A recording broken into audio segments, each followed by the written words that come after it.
Hallelujah. અમારા વહાલા ભાઈ બહેનો, પરમેશ્વરનું વચન આપણે સાંભળીએ છીએ. એલિયા મારફતે આવ્યું હતું. પહેલો રાજા તેના 17 અધ્યાય અને 8 આપણે 16 કલમ સુધી પરમેશ્વરનું વચન સાંભળીએ. પરમેશ્વરનું વચન કહે છે, પછી તેની પાસે યહોવાની વાણી આવી કે તું ઉઠ ને સીદોનના સારપતમાં જઈને ત્યાં રહે. જો મેં ત્યાંથી એક વિધવા સ્ત્રીને તારું પોષણ કરવાની આજ્ઞા આપી છે.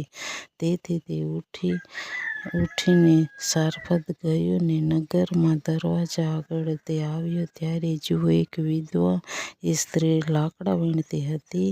તેણે તેને હાક મારીને કહ્યું કે કૃપા કરીને મારે પીવા સારું વાસણમાં થોડું પાણી લઈ આવ. અને તે લાવવા જતી હતી એટલામાં તેણે તેને હાક મારીને કહ્યું કે કૃપા કરીને મારે સારું તારા હાથમાં ટુકડો રોટલી પણ લેતી આવજે. ત્યારે તેણે કહ્યું કે તારા દેવ યહોવાના જીવના સમ કે મારી પાસે એકેય રોટલી નથી, માત્ર માટલીમાં એક મુઠ્ઠી મેંદોની કુંડીમાં થોડું તેલ છે.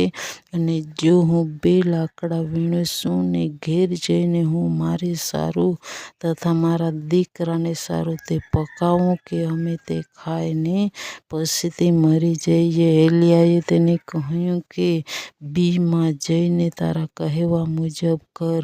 તો પણ પહેલાં મારે માટે તેમાંથી અને નાની રોટલી લઈને મારી પાસે અહીં લઈ આવ. પછી તારે સારું તથા તારા દીકરાને સારું કરજે, કેમ કે ઇસ્રાયેલનો